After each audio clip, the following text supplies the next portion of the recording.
Hello student, I welcome all of you in this video lecture series. So this is the first lecture of complex analysis. So before we start this lecture, we need to understand how we proceed this lecture. So first unit of this complex analysis is algebra of complex number, the complex plane, polynomials, power series, transcendental functions such as exponential, trigonometric and hyperbolic function, and then we discuss analytic function and Cauchy-Riemann equation, which is very important from the CSIR point of view. Most of the questions are asked from these two topics, right? So we cover around 1 to 5 lectures for this whole topic, means unit 1 you can say of the complex analysis. The second part we start contour integral, Cauchy theorem, Cauchy integral formula, Leibniz theorem, maximum modulus theorem, principle, Squarge lemma, open mapping theorem. This is the second part, right? One important thing is that first we try to study this theorem and then we correlate the CSIR problem with this topic, because this is a very important. We correlate the problem with the lemma or theorem, then only we can solve the problem, right? The third part, that is the Taylor series, Laurent series and Cauchy residue theorem. This is the third part of this complex analysis, and the fourth part is conformal mapping and Mobius transformation. So the whole topic will cover approximately 25 lectures. In 25 lectures we cover all the topics, and parallelly we also conduct a test after each 3 or 4 lectures. So you have to ready for test after 2 to 3 lectures, right? Now lecture number 1, that will cover first 5 to 6 lecture will cover the basic concept of complex analysis, and then later on we will discuss more about the advanced level also. First we strong our basic and then we move towards advanced level, right? Because if our basic is weak, then we are unable to understand each topic of the CSIR questions, right? So first try to understand what is the basic concept behind the complex number. So first is the introductory lecture, introduction of complex number, complex conjugate, algebra of complex, polar form of complex number. First, in the first lecture we cover. In this way we proceed all the topics of this complex analysis, and at the last we conduct around 5 major tests, right, in which we include only CSIR level problem or gate level problem, CSIR or gate level problem, right, so that we can able to touch the real feeling of CSIR question, right? And at the last few lecture I have included these part C questions, right? One question is normally asked from open mapping theorem in part C, Cauchy integral formula, singularities, Squarge lemma. These are very important topic, and from each topic there has a one question in part B and part C also sometime in the CSIR exam. So one by one we cover all these topics with more deeply, right? So now just we start the lecture 1, that is the introductory part of this complex number. And before starting I request one more thing, you write down each and every topic, write down each and every topic, you make the notes of each and every topic, right? So first we start the what is complex number, what is complex number, right? So before start the complex number we try to understand what is the number system. तो number system की शुरुआत कहाँ, how the number system come. First come the natural number, that is 1 2 3 4 5. In this way we proceed, right? then later on there has another number, that is whole number, which include 0 also in this natural number. ऐसे ही आया, right? First we start the natural number से starting हुई, then we include the whole 0 in the whole number, right?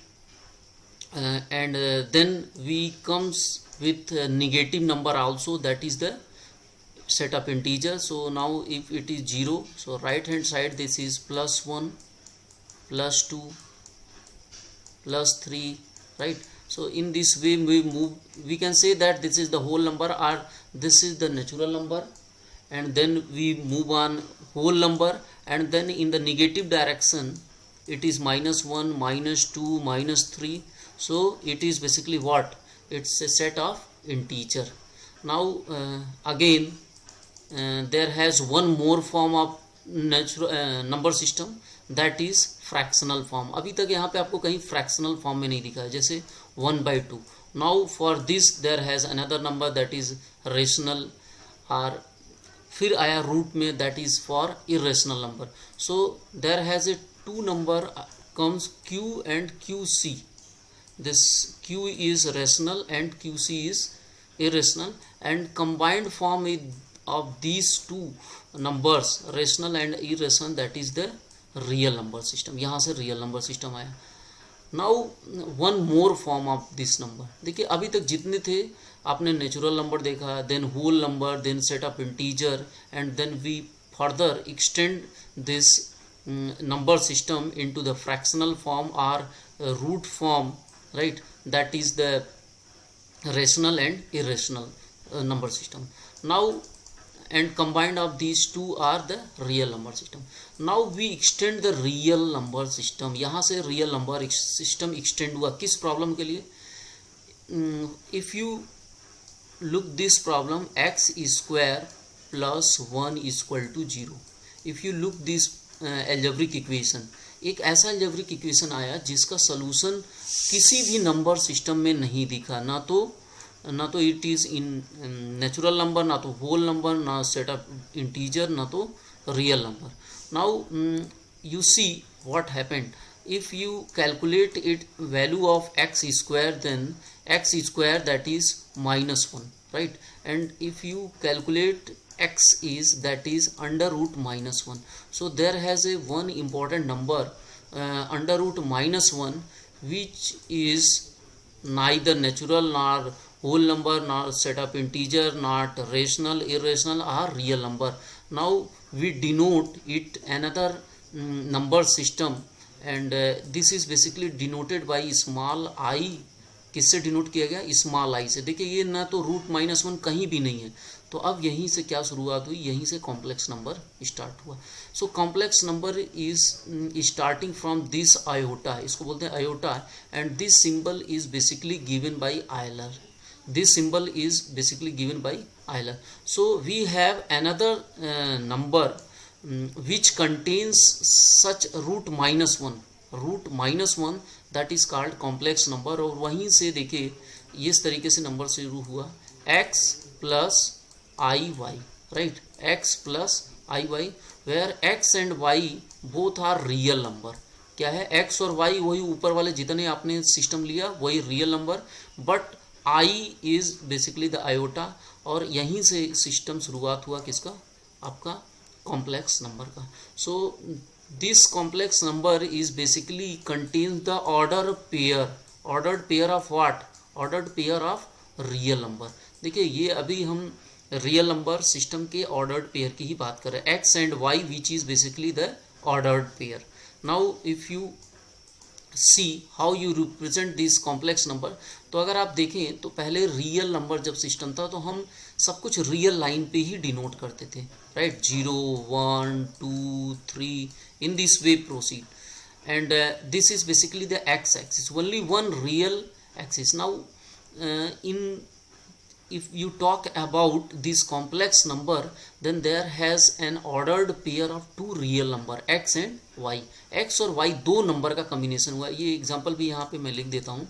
This is 2 + 3i. Let suppose this 2 + 3i. So such number is called complex number where this iota is included, right? Now in the similar way you have in the opposite direction of this x is -1 -2. In this way we proceed, right? Now as we see z, which is a combination of two real numbers x and y, which is combination of two real number, so we have to represent these number on two real axis. दो real axis पे define करना पड़ेगा. सो देखिए यहीं से ये जो part है आपका, x को बोलते हैं रियल पार्ट, y को बोलते हैं इमेजिनरी पार्ट. आगे अभी डिटेल में और भी हम डिस्कस करने वाले हैं. सो x ये भी रियल है और ये भी रियल है, but this is real part, x is real part and y is imaginary part. So this is basically the real axis and this is y axis which is also called imaginary axis. तो ये जो y वाला part है, imaginary वाला part, इसको हम y axis पे denote करेंगे, राइट? और एक चीज और देखिए, किसी भी अब लेट सपोज कर लीजिए दिस इज द नंबर 2 + 3 है, यानी x एक्सिस पे हमें 2 डिस्टेंस पे और इसी तरीके से y एक्सिस पे 3 डिस्टेंस पे. सो this is basically you can denote 2, 3, right? और देखिए किसी भी कॉम्प्लेक्स नंबर, यहाँ पे हमने कॉम्प्लेक्स नंबर को रिप्रेजेंट किया 2, 3 because the complex number is basically the ordered pair of x and y. देखिए it is basically what, it is ordered pair of x and y. तो x पे हमने real axis पे denote किया और y को imaginary axis पे, ठीक है? इमेजिनरी एक्सिस है but value is real, right? So we represent the complex number in this way. एक और इम्पॉर्टेंट चीज़ है, कभी कभी क्वेश्चन उठता है वेदर वी कैन कंपेयर. एक क्वेश्चन मैं आपको देता हूँ. First, can we compare the complex number? Can we compare complex number? Later on we discuss this in the group discussion. What is comparison of complex number and how we can compare the complex number? Can we compare the complex number? This is the question mark which we discuss in the evening, right? Now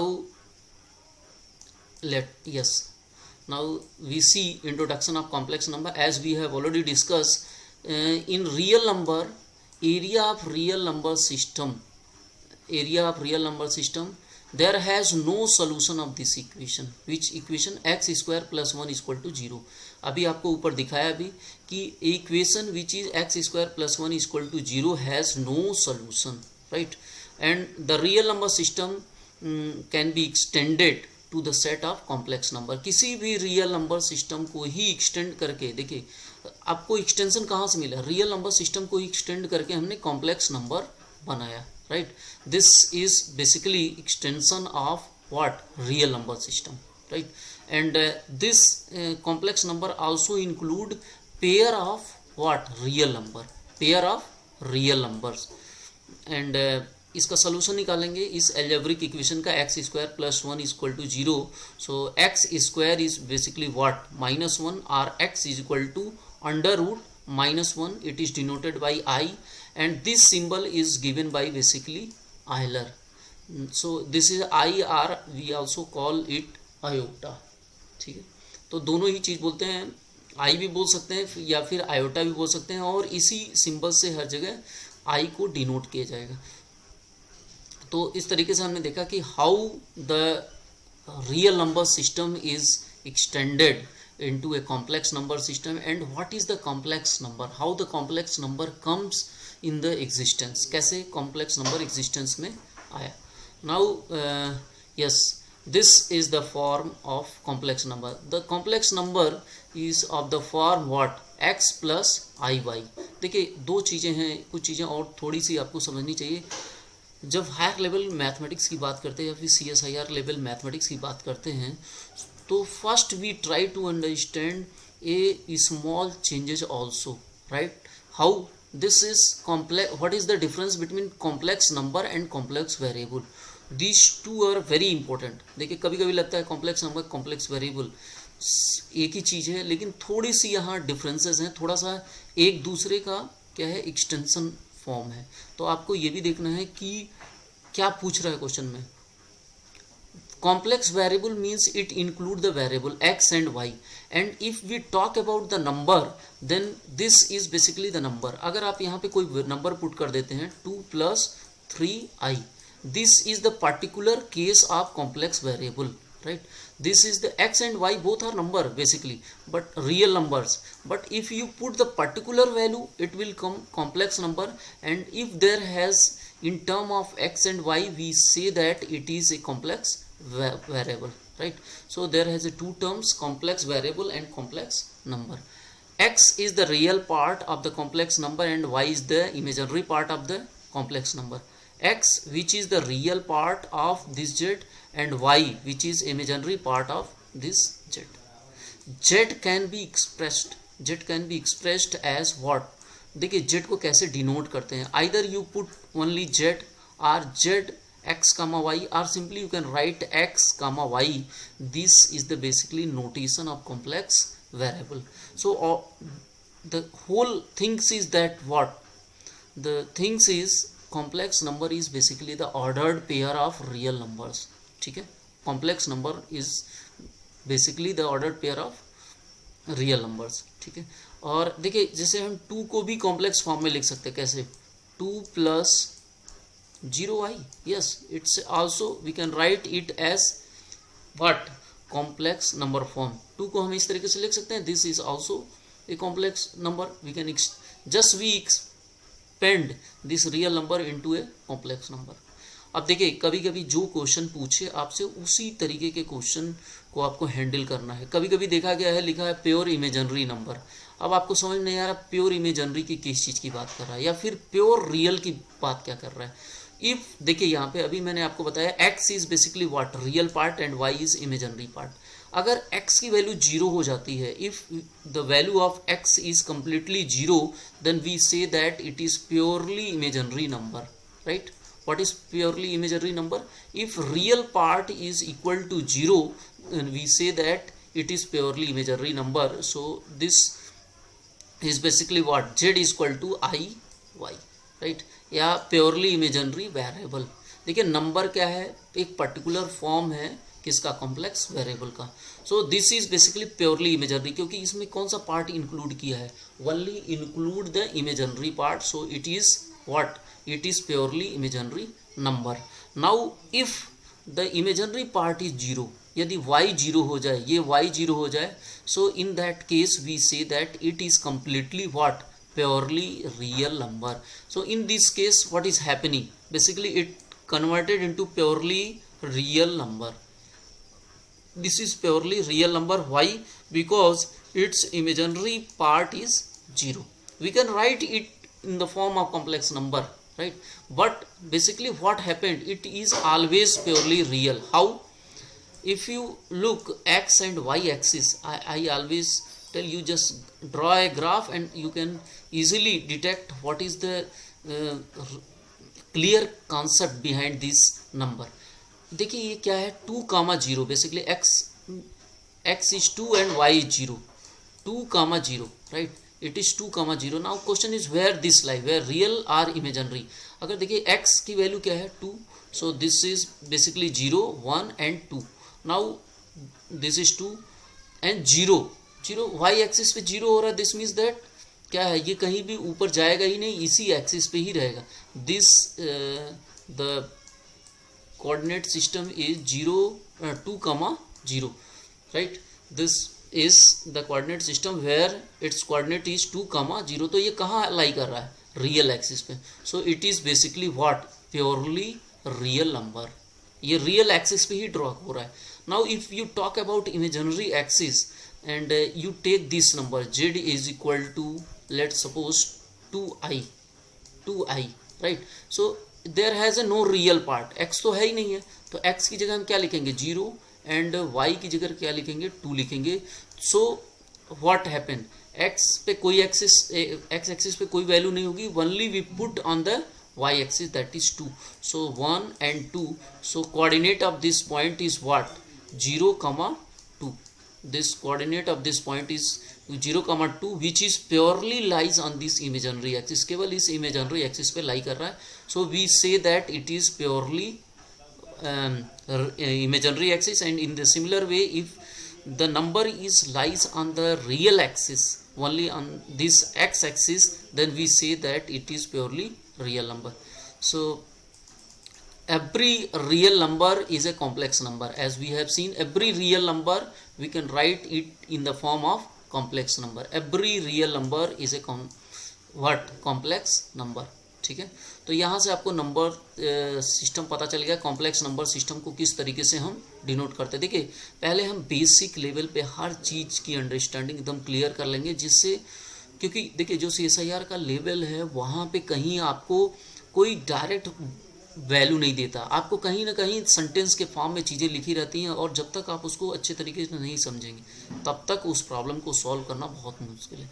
so it is better first we clear our basic concept regarding this complex number, and then we move on the advanced level, right? So now complex conjugate, another next topic is what is complex conjugate. देखिए complex conjugate भी बहुत important है। If z is equal to x plus iy is a complex number, then its complex conjugate is basically what, x minus iy। जहाँ पे i था, जहाँ पे plus आई है वहाँ पे माइनस आई कर देंगे, अगर माइनस आई है तो प्लस आई।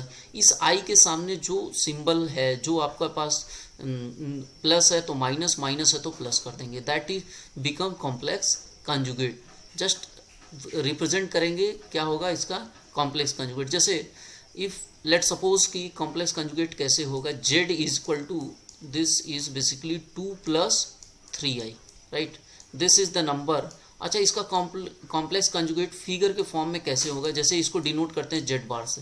देखिए z is the complex number and if we calculate its conjugate then it denoted by z bar which is basically what 2 - 3i।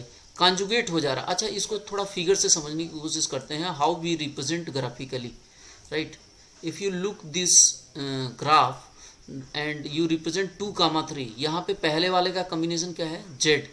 देखिए z का है 2, 3, तो हम यहाँ पर रियल एक्सिस पे लेते हैं 1, 2, 3, right. In the similar way y axis पे 1, 2, 3 and now in the similar way represent in the negative direction. देखिए ये आपका है इमेजिनरी एक्सिस या y एक्सिस, इसको प्लस डायरेक्शन में है, और इसी तरीके से ये माइनस y डायरेक्शन में। This is the direction of plus x and this is the direction of minus x, ठीक है।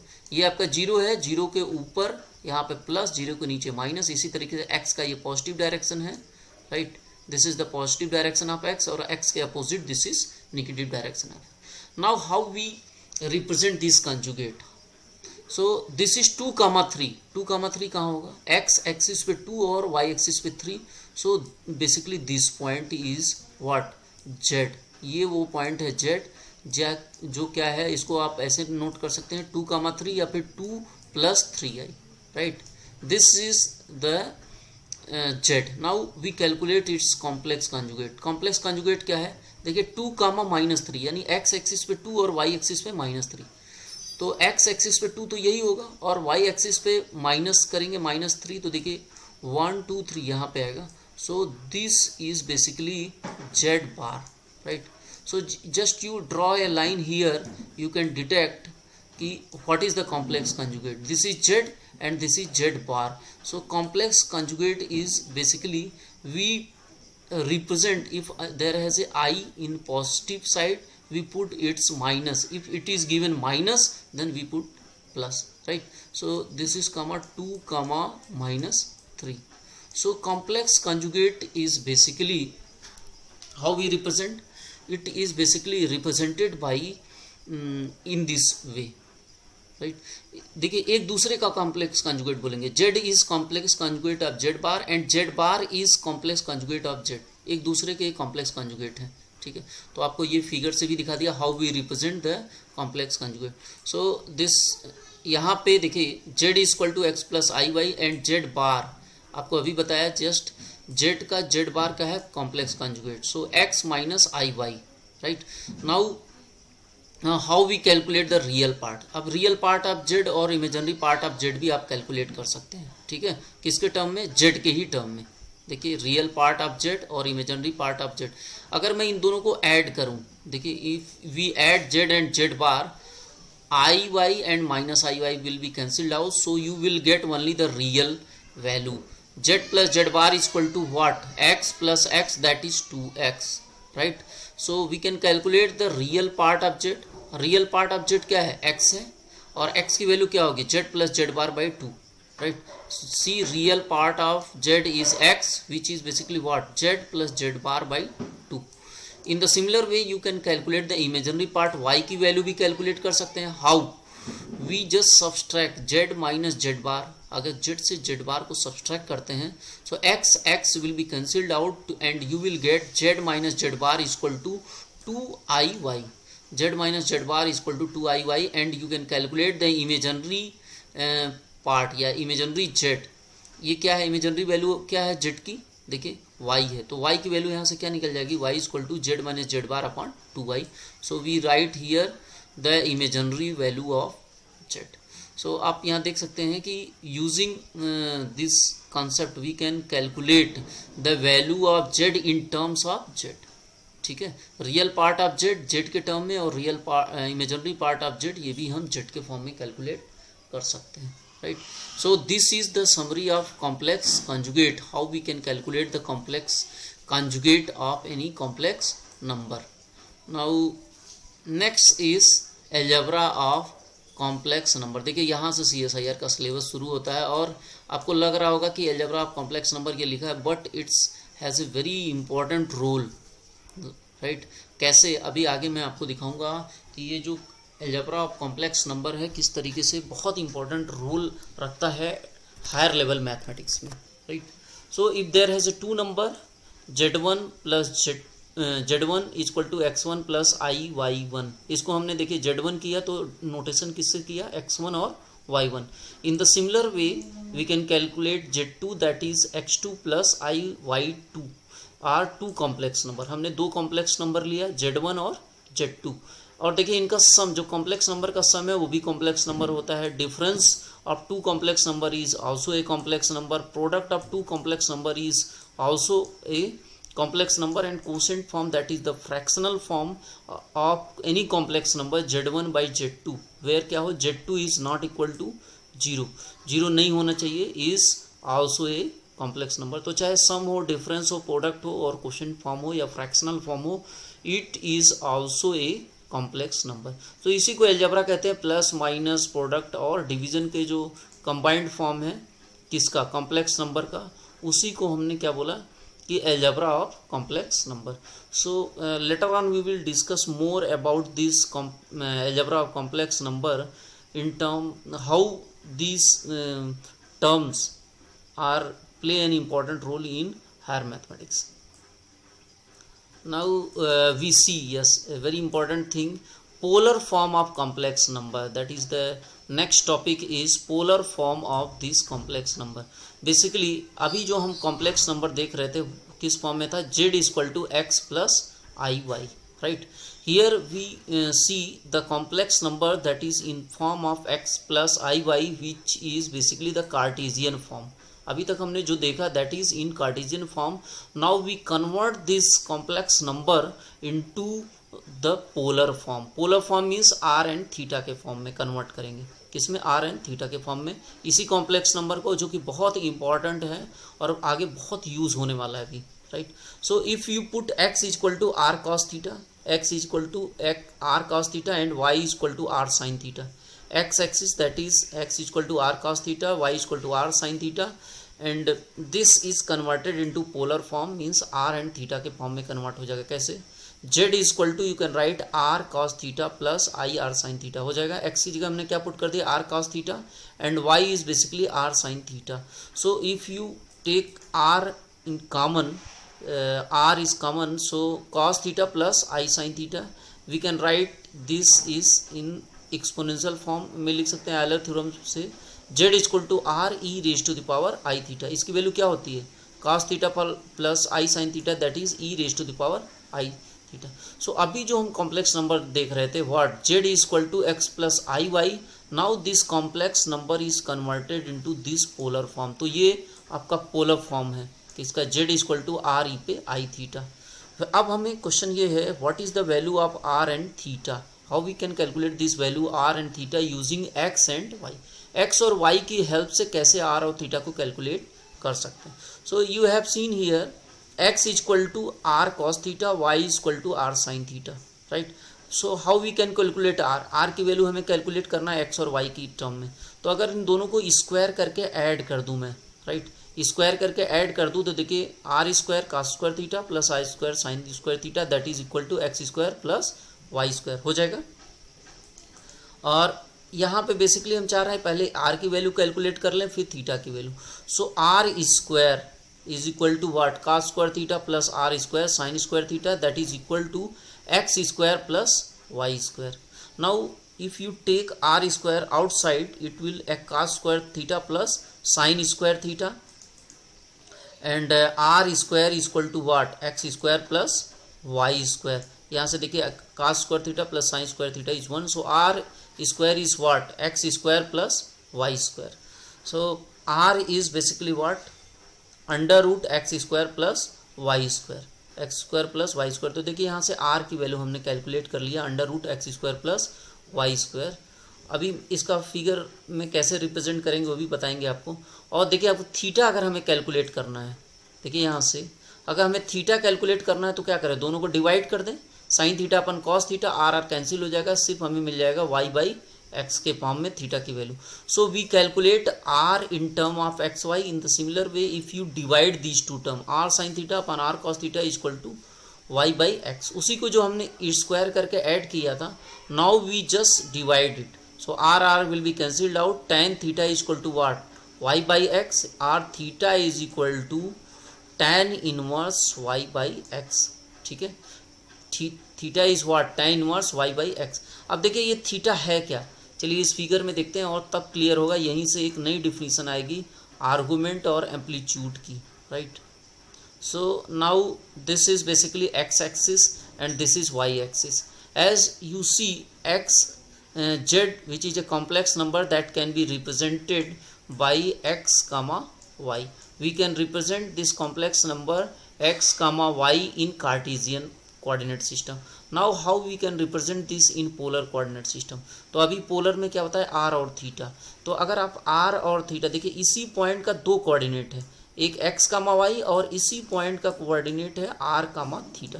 देखिए हमने सिर्फ नोटेशन बस चेंज कर रहा है, वैल्यू नहीं चेंज होगी. ये पॉइंट यहीं पे तो यहीं होगा. आर अभी आपने देखा क्या है, ये देखिए बाई देखिए if this is 90 degree then Pythagoras theorem से हम क्या लिख सकते हैं, x square plus y square equal to r square लिख सकते हैं.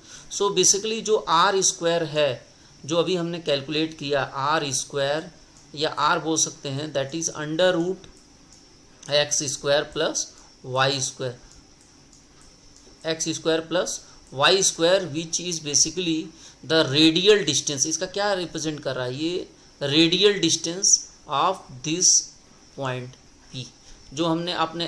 और थीटा क्या है, theta is basically angle in the anti clockwise direction. देखिए एंटी क्लॉकवाइज डायरेक्शन में जो कहाँ से बना रहा है, एक्स एक्सिस से बना रहा है. ठीक है, एक्स एक्सिस से, पॉजिटिव एक्स एक्सिस. आपको ये बोलना है कि theta is basically what, it is the value which makes theta angle from positive x direction, in where, in anti-clockwise direction. तो आपको एक चीज़ ध्यान देना है, पॉजिटिव एक्स के साथ जो एंगल बना रहा है वो क्या कहलाएगा आपका थीटा, या इसी को आगे अभी हम बताएंगे आर्गुमेंट या एम्पलीट्यूड. तो देखिए आर इज बेसिकली मिल क्या रहा, हमको मॉडुलस मिल रहा है. आर को क्या बोल सकते हैं, it is basically the modulus. क्यों, क्योंकि अभी आर, अगर आर इक्वल टू क्या है, x plus i y, right, x plus i y. Are you calculate its modulus small r that is equal to what, under root x square plus y square, यही तो आएगा. सो या इसको Z से denote करिए तो ज़्यादा सही है, z and x square plus y square, right. So its value is basically r. R क्या है, modulus of this complex number. Now what about theta, the angle which the line OP, जो line OP था, makes with the positive x axis is argument, इसी को क्या बोलते हैं, argument Z बोलते हैं, इसी थीटा को क्या बोलते हैं, आर्गुमेंट। तो यहाँ पे आगे देखिए ओपी, देखिए ओपी लाइन कैसे बना रहा है, यही ओ और पी यही लाइन है, और कहाँ से एंगल बना रहा है, थी इस पॉजिटिव एक्स एक्सिस से जो एंगल बना रहा है दैट इज़ द थीटा। अभी मैं इसका बहुत इंपॉर्टेंट रोल है आगे बताने वाला हूँ कि कैसे हम एम्पलीट्यूड और या फिर आर्गुमेंट को कैलकुलेट करेंगे। So there has two term r and theta in polar coordinate system, and if these two are contain we say that it's a polar coordinate system. R और थीटा, और r और theta भी कैसे calculate करेंगे ये भी मैंने आपको बता दिया।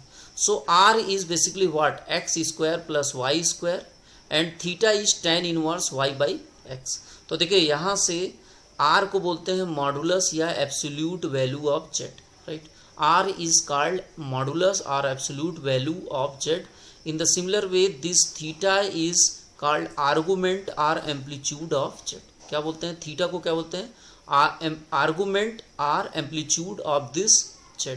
So theta is basically represented by amp, amplitude of z ऐसे भी डिनोट कर सकते हैं, or you can denote it by arg of z। So it is denoted by basically amplitude or argument of z। And r आपको पता चल गया, are is basically क्या है, मॉडुलस ही हम निकाल रहे हैं, right. So you can calculate the polar coordinate system of any complex number. आप किसी भी कॉम्प्लेक्स नंबर सिस्टम को पोलर में भी कन्वर्ट कर सकते हैं बाय यूजिंग दीज टर्म्स। आपको बता दिया कैसे। और आप देखिए अभी हमने ऊपर दो चीज़ें देखा, एक तो z is equal to x plus i y which is basically what, its complex number in Cartesian coordinate, and z is equal to r e raised to the power I theta। this is basically the complex number in polar coordinate। तो आपको मेरे ख्याल से concept clear हो गया होगा यहाँ पे, what is complex number in Cartesian coordinate and what is complex number in polar coordinate system. अब देखिए इस पे ये बहुत इंपॉर्टेंट है, एम्पलीट्यूड आर्गूमेंट, इस चीज़ को थोड़ा सा हम समझते हैं कि कैसे कैलकुलेट करेंगे। तो चलिए यहाँ दो टर्म आते हैं, एक होता है argument, first term is argument and second term is principal argument, right. And this is very important, so I just discuss more about this principal argument rather than this argument because it's very simple. देखिए ये जो argument है ये depend करता है किस coordinate system में है, मतलब किस क्वाड्रेंट में है, आप ये बोल सकते हैं किस क्वाड्रेंट में। तो आप जानते हैं there has a 4 quadrant in each coordinate system, first, second, right, in the this is third and this is fourth। so there has a fourth there has a 4 quadrant for each coordinate system। so now how we define the argument, कैसे argument define करेंगे और कैसे principal argument define करेंगे, ठीक है। तो दो चीज़ें आपको बताऊंगा, आर्गूमेंट क्या है और प्रिंसिपल आर्गूमेंट, लेकिन ये प्रिंसिपल आर्गूमेंट सबसे ज़्यादा इंपॉर्टेंट। तो अभी आपको जो थीटा बताया, देखिए थीटा कहाँ से कहाँ तक वेरी कर रहा है, थीटा आपको बताया पॉजिटिव एक्स डायरेक्शन से एंगल हमें कैलकुलेट करना है। दिस इज़ वेरी इंपॉर्टेंट कि पॉजिटिव एक्स डायरेक्शन से हमें वैल्यू कैलकुलेट करना है। और एक चीज़ और आपको देखना है कि हमेशा आर्गूमेंट और प्रिंसिपल आर्गूमेंट में क्या डिफरेंस है, आपको ये देखना है। अभी ऊपर बताया कि थीटा जो है क्या है, पॉजिटिव एक्स डायरेक्शन से क्या एंगल बना रहा है, ठीक है। The angle which line OP makes with the positive x axis, it's important topic is, important theme is x positive होना चाहिए, पॉजिटिव एक्स डायरेक्शन से कितना बना रहा है। तो अगर आप यहाँ से देखें, if you look this coordinate system, so देखिए यहाँ से ये लाइन ओपी है, तो अगर ये किसमें है, थीटा की वैल्यू कहाँ से कहाँ तक वेरी कर सकते हैं। देखिए ये पूरा घुमाएंगे यहाँ से यहाँ तक, तो 0 से 2 पाई, वही यहाँ लिखा है, 0 से लेके कहाँ तक, 2 पाई तक, ठीक है। अब देखिए यहाँ पे थीटा इक्वल टू अल्फा, एक चीज़ मैंने लिखा है अल्फा, अल्फा इज बेसिकली देखिए ये है जो अभी हमने कैलकुलेट किया, tan inverse mod of y by x, right. Alpha is basically what, अभी हमने कैलकुलेट किया, इसी अल्फा को आर्गूमेंट आप बोलेंगे, लेकिन ये अल्फा सिर्फ इस फर्स्ट क्वाड्रेंट के लिए है, ठीक है। जब ये दूसरे क्वाड्रेंट में जाएगा तो ये आर्गुमेंट देखिए किस तरीके से चेंज हो जाएगा। If this point is lie in first quadrant, so this is basically alpha, so theta is equal to alpha, direct हो गया। जो आर्गुमेंट है आपका अल्फा के बराबर, इसी के बराबर कहीं भी आप लेंगे, क्योंकि इस क्वाड्रेंट में सारे ही वैल्यू क्या होते हैं, पॉजिटिव होते हैं। Let suppose if it lie in the second quadrant, ये जो P है, P बोल सकते हैं OP, if it lies in the second quadrant, यहाँ पे लाई करेगा। तो देखिए एक और चीज़ आपको पहचानना चाहिए, किस क्वाड्रेंट में किसकी वैल्यू क्या होती है। First quadrant both are positive, right. In the second quadrant this is minus plus, in the third quadrant this is what, minus minus, and in the fourth quadrant this is plus minus. तो ये value आपको पहचानने आनी चाहिए कि किस तरीके से वेरी करता है ये वैल्यूज। सो अगर ये यहाँ पे बनाता है तब पॉजिटिव एक्सिस से कितना एंगल होगा, तो देखिए इसमें तो सब पॉजिटिव है, यहाँ से यहाँ तक ये अल्फा ही रहेगा। और देखिए ये अल्फा ले लीजिए, इधर बनाए या इधर बनाए, तो यहाँ से यहाँ तक का जो एंगल होगा ये देखिए क्या होगा, ये बेसिकली हम पाई के टर्म में अगर ले यहाँ से, तो हम इसको लिख सकते हैं। देखिए ये अल्फा है जो बना रहा है कहाँ से, इस एक्सिस से, किससे, निगेटिव एक्सिस से। लेकिन हमें क्या लेना, पॉजिटिव एक्सिस से लेना है, पॉजिटिव एक्स एक्सिस से। तो बेसिकली ये जो थीटा होगा, ये थीटा की वैल्यू क्या होगी, पाई माइनस अल्फा। देखिए आप यहाँ कह सकते हैं अल्फा ये भी एक्स एक्सिस से बना रहा है, but our concern is argument means which makes angle from the positive x direction. तो इसका एंगल पॉजिटिव एक्स डायरेक्शन से क्या होगा, देखिए या ये वाला एंगल नहीं लेंगे, हमें ये वाला एंगल लेना है, right. This is how much it makes from positive x direction. तो ये क्या हो जाएगा, ये पूरा पाई है और ये अल्फा, तो ये क्या हो जाएगा, पाई माइनस अल्फा। इसकी वैल्यू क्या हो जाएगी, pi minus alpha. So this is basically the argument, right, argument. So in the first quadrant theta is equal to alpha हो जाएगा, in the second quadrant theta is pi minus alpha, right. Now look the third quadrant, first we look this third quadrant. अगर third quadrant से हो, ठीक है, और ये alpha अगर बना रहा है यहाँ से, कहाँ से, इस एक्स एक्सिस से, दिस इज अल्फा। लेकिन हमें कहाँ से कहाँ तक लेना है, पॉजिटिव एक्स एक्सिस से। देखिए पॉजिटिव एक्स एक्सिस से और एंटी क्लॉकवाइज डायरेक्शन से, ये दो चीज़ आपको ध्यान देनी है। पॉजिटिव एक्स एक्सिस से और एंटी क्लॉकवाइज डायरेक्शन की बात करेंगे तो आर्गुमेंट होगा, राइट। हमेशा हमें पॉजिटिव एक्स डायरेक्शन से जाना है, कहाँ पे, इस अल्फा तक पहुँचना। तो यहाँ से यहाँ तक की वैल्यू क्या होगी, बहुत सिंपल है, पाई plus alpha, right. It is basically what, pi plus alpha. देखिए यहाँ से यहाँ तक का डिस्टेंस क्या है, यहाँ से ये पूरा कितना हो गया, पाई, और यहाँ से alpha. So this is pi plus alpha. कब, जब ये थर्ड क्वाड्रेंट में हो, किसमें, it is in third quadrant. यहाँ मैंने लिखा है third quadrant, it is if in third quadrant, then argument is basically what, pi plus alpha. अब आते हैं फोर्थ क्वाड्रेंट में अगर हो जाए, अगर ये फोर्थ क्वाड्रेंट में हो जाता है तो देखिए हमें फिर वही चलना पड़ेगा। लेट सपोज कर लीजिए पॉइंट ये है और यहाँ से ये अल्फा डायरेक्शन बना रहा है, लेकिन हमें ये नहीं ले सकते इस अल्फा को। हमें अगर आर्गुमेंट की बात कर रहे हैं तो पॉजिटिव एक्स डायरेक्शन से, और हमें कैसे चलना है, एंटी क्लॉकवाइज चलना है। ये देखिए यहाँ से यहाँ तक का डिस्टेंस कितना होगा, तो ये पूरा ही कितना होता है, 2 पाई, और यहाँ से अल्फा को हम सब्सट्रैक्ट कर दें। सो this is basically what, argument 2 pi minus alpha. तो यहाँ से यहाँ तक का डिस्टेंस क्या हो जाएगा, यहाँ देखिए ये अल्फा है और ये पूरा 2 पाई होता है, तो पॉजिटिव डायरेक्शन से कितना बना रहा है, 2 पाई माइनस अल्फा। सो एंगल, यहाँ देखिए ये सबसे इंपॉर्टेंट है, आर्गुमेंट और प्रिंसिपल आर्गुमेंट में क्या डिफरेंस है, यहाँ से आपको क्लियर हो जाएगा। Angle with positive x axis in anti clockwise direction, किस डायरेक्शन में, anti clockwise direction, then it is basically the argument that is theta. और अल्फा आपको बता दिया, अल्फा तो आपने फर्स्ट क्वाड्रेंट के लिए कैलकुलेट किया था, tan inverse y by x, right.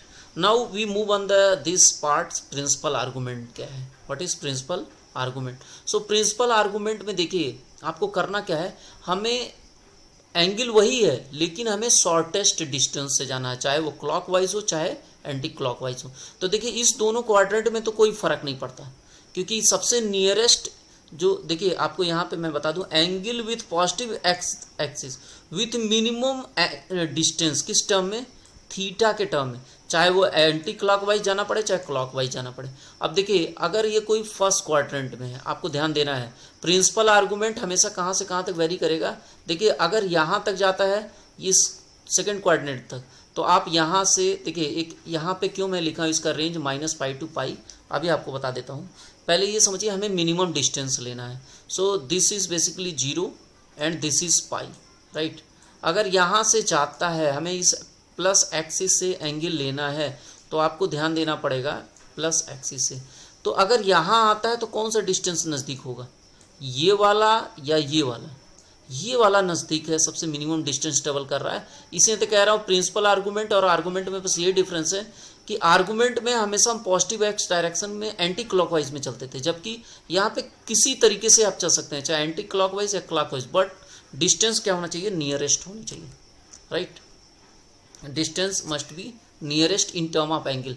तो देखिए अगर फर्स्ट क्वाड्रेंट में है तो पॉजिटिव एक्स एक्सिस से सबसे नियरेस्ट यही होगा, बहुत क्लियर है, थीटा इक्वल टू अल्फा हो जाएगा, कोई दिक्कत नहीं। सेकंड क्वाड्रेंट में भी है तो भी देखिए सेम रहेगा, फर्स्ट और सेकंड क्वाड्रेंट में दोनों, चाहे आर्गूमेंट हो चाहे प्रिंसिपल आर्गूमेंट हो, बोथ आर सेम। हाउ, देखिए यहाँ नियरेस्ट डिस्टेंस कौन सा है, अरे भैया एंटी क्लॉकवाइज डायरेक्शन में चलेंगे, यही सबसे नियरेस्ट होगा। And this is total pi और ये अल्फा बना रहा है, तो ये वाला डिस्टेंस कितना हो जाएगा, pi minus alpha. So in the first quadrant और second quadrant there has no change in the value of argument और प्रिंसिपल आर्गूमेंट। प्रिंसिपल आर्गूमेंट और आर्गूमेंट के बीच कोई चेंज नहीं होगा। Now if you look the third quadrant, what will happen here, theta. अब देखिए ये लेट सपोज कर लीजिए दिस इज द एंगल, तो यहाँ से देखिए एक चीज़ और है, ये अभी हम जो पॉजिटिव डायरेक्शन में चलते थे तो थोड़ा आपको समझना पड़ेगा, 0 से पाई ये हो गया पॉजिटिव डायरेक्शन, यानी पाई डिस्टेंस हो गया। लेकिन अगर पाई से फिर हम यहाँ पे जाएं तो this is basically the negative direction, और हम मान सकते हैं ये पूरा डिस्टेंस क्या है, -π है। क्या यहाँ से यहाँ तक क्या है, जैसे यहाँ पॉजिटिव डायरेक्शन में चले ये पाई डिस्टेंस, तो ये निगेटिव डायरेक्शन में क्या हो जाएगा, -π distance, right. Now for this negative direction, अब देखिए इस ये दो क्वाड्रेंट के लिए तो ठीक है प्रिंसिपल आर्गूमेंट, लेकिन इसके लिए अब इतना डिस्टेंस हम नहीं ट्रेवल करेंगे, क्यों, क्योंकि this is basically the definition of what, argument, जहाँ पे हम सिर्फ एंटी क्लॉकवाइज चलते थे, लेकिन यहाँ पे एंटी क्लॉक या क्लॉक चलना है with minimum distance in term of theta.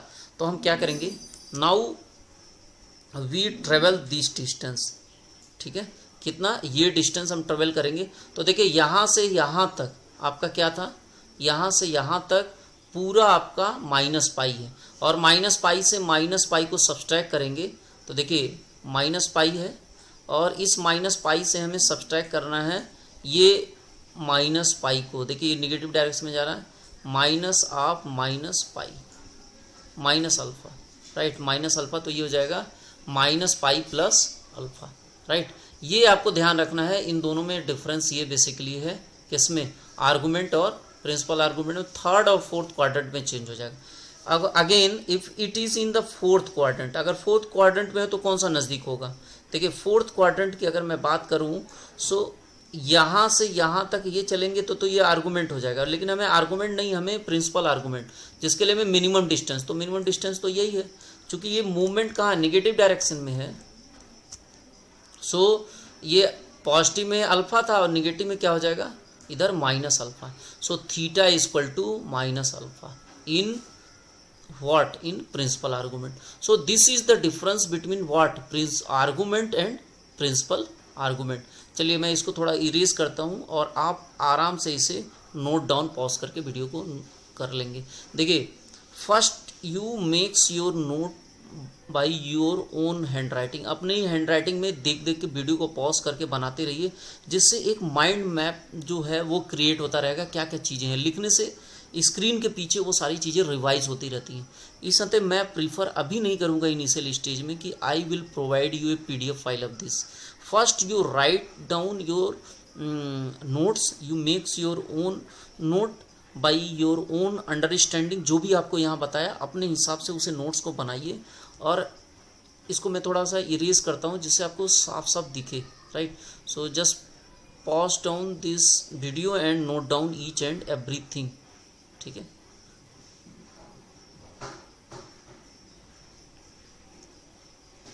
as I have already discussed, this principal argument is very important from the examination point of view. So I just only discuss more about this principal argument rather than argument. देखिए argument तो आसान है, बस आपको क्या देखना है, इस पॉजिटिव एक्स एक्सिस से कितना एंगल बना रहा, क्या एंटी क्लॉकवाइज डायरेक्शन में. ठीक है, this is basically what anti clockwise direction. And clock कैसे चलता है, दिस क्लॉकवाइज डायरेक्शन. तो यहाँ पे दोनों साइड से चल सकते हैं, एंटी क्लॉक और क्लॉक, जबकि यहाँ पे हमें क्या चलना है, सिर्फ एंटी क्लॉकवाइज डायरेक्शन में चल के निकालना है. ठीक है, पॉजिटिव एक्स एक्सिस से कितना एंगल बना रहा है. Now you see as we see principal argument. Now जैसे आपको बताया कि माइनस पाई से पाई क्यों लेके चल रहे हैं, ये तो क्लियर है आपको. आर्गूमेंट और प्रिंसिपल आर्गूमेंट में दोनों में क्या डिफरेंस है. और एंगल यहाँ देखिए, इसका रेंज दिया है 0 से लेकर 2 पाई, क्योंकि हमेशा ये पूरा ही मूवमेंट कर सकता है. लेकिन प्रिंसिपल आर्गूमेंट सिर्फ हाफ तक जाएगा. अगर यहाँ भी कोई वैल्यू थोड़ा सा भी आगे बढ़ेगा तो ये नियरेस्ट डिस्टेंस होगा, ना कि ये डिस्टेंस होगा पॉजिटिव एक्स एक्सिस से. राइट, तो प्रिंसिपल आर्गूमेंट में हमें कौन सा नियरेस्ट डिस्टेंस लेना in term of theta. Right, so now we look the principal argument. Yes, आप लर्न करने के लिए देखिए बहुत आसान है, कुछ भी नहीं दिक्कत है. आप अल्फ़ा की वैल्यू आपको बता दिया, और अल्फ़ा देखिए बेसिकली क्या है, उसी एक क्वाड्रेंट में ही वेरी कर रहा है, यानी 0 से π/2 तक ही इसकी वैल्यू है. ठीक है, अल्फ़ा की वैल्यू की बात कर रहा हूँ मैं, 0 से लेके π/2 तक. ठीक है, जबकि प्रिंसिपल आर्गूमेंट की बात करूँ तो ये -π से लेके पाई तक वेरी कर रहा है. और सिर्फ आर्गूमेंट की बात करूँ तो वो कहाँ तक, पूरा ही 2 पाई को ही, यानी 360 डिग्री ही मूवमेंट है. Right, now how you learn this. बहुत आसान है प्रिंसिपल आर्गूमेंट कैलकुलेट करना. देखिए अगर अल्फा आपके पास है, ये तो आप निकाल लेंगे tan inverse mod of y/x. देखिए इसकी वैल्यू हमेशा पॉजिटिव आएगी, करके देख लीजिए. इसी ने तो कह रहा हूँ, ये सिर्फ कहाँ लाई करेगा, सिर्फ ये फर्स्ट क्वाड्रेंट के लिए ही सुटेबल है अल्फा.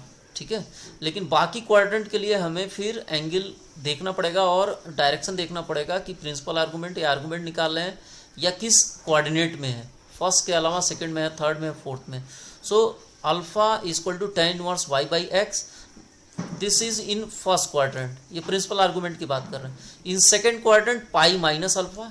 और अगर थर्ड क्वाड्रेंट पे आ जाता है तो इसका देखिए ये सिर्फ अपोजिट आपको माइनस लगानी है. पाई माइनस अल्फा है तो ये minus of pi minus alpha, और ये अल्फा था तो यहाँ पे हमने माइनस अल्फा ले लिया. तो आपको लर्न हो जाएगा, बहुत आसान principal argument. This is alpha, first quadrant में इसकी वैल्यू क्या होगी, अल्फा. सेकेंड क्वाड्रेंट में pi minus alpha. Third quadrant में इसी के सामने देखिए इसका माइनस ले लीजिए. This is third quadrant and this is basically what, fourth quadrant. Right, so theta is equal to alpha in first quadrant, pi minus alpha in second quadrant. Theta is equal to minus ले लें इसी का second का, तो this is in third quadrant and fourth quadrant it is basically minus alpha. So you can easily calculate the principal argument by this short formula.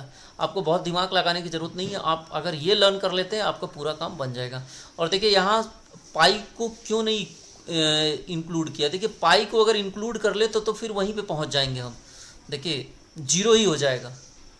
यहाँ देखिए अगर ये इसी पे लाई करेगा, अभी वो भी केस बताऊंगा जब x की वैल्यू ग्रेटर देन हो, लेस देन हो, क्या हो. ठीक है, अब आपको बस ये ध्यान रखना है कि आप वहाँ से अगर ये कोई इसका आर्गूमेंट निकालना है, ध्यान दीजिए यहाँ पे. Let suppose we have to calculate the argument of +2 + 3i. तो इसका तो आसानी नहीं निकल जाएगा. ये कहाँ लाई करेगा, फर्स्ट क्वाड्रेंट में, क्योंकि 2 भी प्लस है और 3 भी प्लस है. सो 2, 3 is basically lie in first quadrant. तो आप ये डायरेक्ट अल्फा की वैल्यू निकाल लेंगे और that is the value of your argument. tan inverse what, tan inverse y/x की वैल्यू आप निकाल लेंगे. लेकिन अगर आप निकालते हैं 2 - 3i, राइट, या -2 + 3i, देखिए 3i, in that case it lies in the second quadrant, that is -2 and 3, right. So in that case what will be the argument, ये तो थीटा इज इक्वल टू हो गया क्या, alpha for the first quadrant. But if this lies in where, in the second quadrant. देखिए -2, 3 कहाँ होगा, इस quadrant में आएगा. और इस क्वाड्रेंट में आपका थीटा की वैल्यू क्या हो जाएगी, पाई माइनस अल्फ़ा, पाई माइनस अल्फ़ा। तो ये आपको बहुत ध्यान देना है कि ये अल्फ़ा तो हो गया 3/2, देखिए tan इनवर्स 3/2, लेकिन यहाँ पे क्या, pi minus tan inverse 3/2। So ultimately you have to look up where this point is lie, where in the first quadrant or second quadrant or third quadrant or fourth quadrant, according to which we calculate the value of principal argument। उसके according ही हम क्या करेंगे, principal argument की value calculate करेंगे। Now see, yes I have already discuss this कि if anything in first quadrant that is theta is equal to alpha, if it is in the second quadrant then we consider this angle, right, plus axis। ये principal argument की मैं बात कर रहा हूँ, देखिए principal argument की बात कर रहा हूँ। और देखिए ये रियल एक्सिस है और ये इमेजिनरी एक्सिस है, किसमें, कॉम्प्लेक्स नंबर है। अगर थर्ड क्वाड्रेंट में हो तो ये फोर्थ है, this is the third quadrant. अगर जेड कहाँ लाई करे, थर्ड क्वाड्रेंट में, और हमें क्या निकालना, principal argument. So we travel the minimum distance rather than, हमें यहाँ से यहाँ तक नहीं जाना है क्योंकि ये तो आर्गूमेंट है, हमें कैलकुलेट करना प्रिंसिपल आर्गूमेंट। अगर थर्ड क्वाड्रेंट में है तो हमें ये मिनिमम डिस्टेंस ये वाला ट्रेवल करनी है, राइट। इन द सिमिलर वे अगर यहाँ है तो हम ये वाला डिस्टेंस नहीं ट्रेवल करेंगे for principal argument. Principal argument के लिए नियरेस्ट जो एंगल होगा, चाहे आप मूवमेंट करिए एंटी क्लॉकवाइज डायरेक्शन में या फिर क्लॉकवाइज डायरेक्शन में, आपका डिस्टेंस क्या होना चाहिए, इन टर्म ऑफ थीटा मिनिमम होनी चाहिए, राइट। सो यस ये तो आपको बता दिया। अच्छा हाँ, यहाँ देख लीजिए अल्फ़ा की यहाँ वैल्यू रख दिया है। अल्फ़ा की वैल्यू क्या है, tan इनवर्स वाट, y/x। आर्गूमेंट बोलते हैं या फिर एम्पलीट्यूड, दोनों बोलते हैं, tan inverse y/x। Second quadrant में होगा तो पाई माइनस अल्फ़ा, ये आपको बता दिया। Alpha is tan inverse y/x, basically this is alpha और theta. You whatever you want to write you can write is theta. यहाँ पे क्या हो जाएगा, theta is pi minus alpha, तो pi and minus alpha, right. यहाँ पे क्या होगा, आपको बता चुका हूँ, theta is basically what, minus pi plus alpha, minus pi plus alpha. देखिए अल्फ़ा यही है, tan inverse mod of y/x। And in the fourth quadrant this is basically what, minus alpha, that is minus tan inverse y/x in the fourth quadrant. So first you have to check the value of the complex number where these two are lies, whether in the first quadrant, whether in the second quadrant, third quadrant or fourth quadrant, according to which you calculate the value of this argument or amplitude of this function. Yes, why this argument is vary, why it is not unique? देखिए क्यों ऐसा हो रहा है, उस theta की वजह से हो रहा है। जैसे आप जनरल फॉर्म अगर लें तो जनरल फॉर्म क्या होता है, कोई भी n के टर्म में आता है, राइट। जैसे ये देखिए tan की अगर मैं बात करूँ 2n पाई प्लस थीटा, देखिए ये n पे सेट ऑफ इंटीजर पे डिपेंड करता है। तो बहुत सारे वैल्यूज़, क्या मुझे एक बार मूवमेंट कराना है, दो बार, तीन बार, ये सारे ही आर्गूमेंट होंगे, राइट। अगर कोई वैल्यू लेट सपोज कर लीजिए, लेकिन आपको मिनिमम ये भी हो सकता है, इसको एक बार मैं घुमा दूँ तो भी हो सकता है, राइट। यहाँ से एक बार टर्न करके फिर यहाँ ले आऊँ। So argument of z is not unique, since ये तो वेरी कर नहीं सकता क्योंकि इसकी वैल्यू तो हमें कांस्टेंट पुट करनी है। Z equal to r e पे i theta does not alter if we replace theta by 2 pi theta.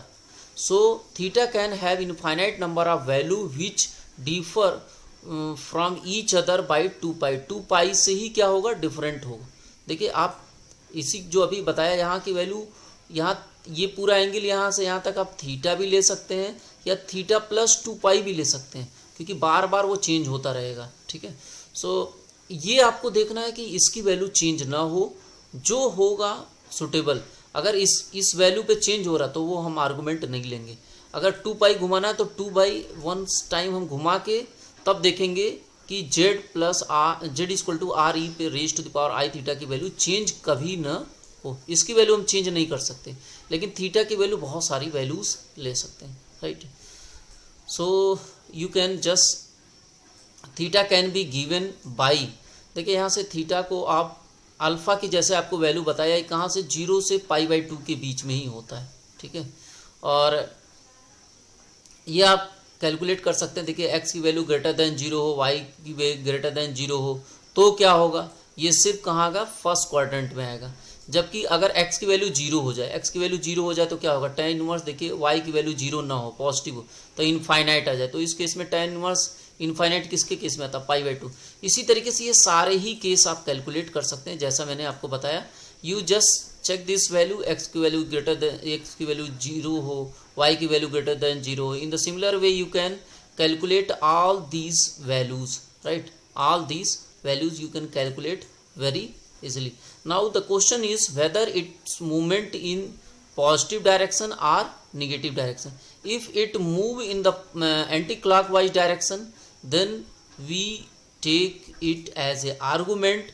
If it move in the positive and negative both direction, it is what, चाहे positive direction में हो। देखिए ये positive direction है जब anti clockwise चलता है, और जब ये जब क्लॉकवाइज चलेगा तो क्या होगा, निगेटिव डायरेक्शन होगा।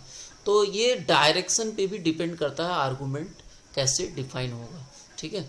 तो ये पूरा कॉन्सेप्ट था आर्गूमेंट और प्रिंसिपल आर्गूमेंट का। देखिए ऑब्जेक्टिव एक है, if we are able to understand each line of the question then only we can solve the question, right.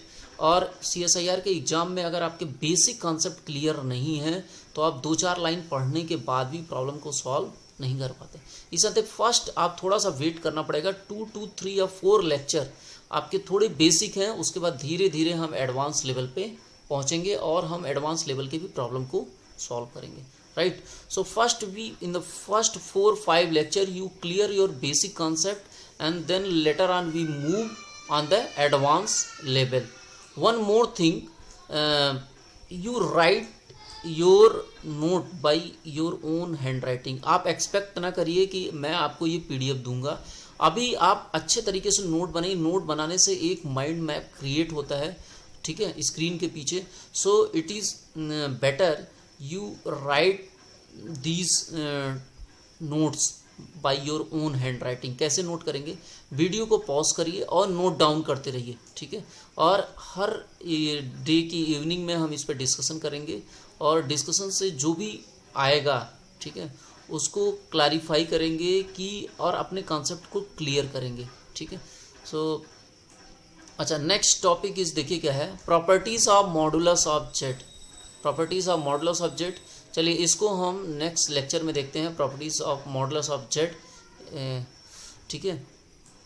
यहाँ के लेक्चर में ये इतना ही। कुछ चीज़ें मैं बता दूँ, देखिए ये जो प्रॉपर्टी है mod z square equal to z into z bar, इन सब पे प्रॉब्लम बहुत ज़्यादा आते हैं।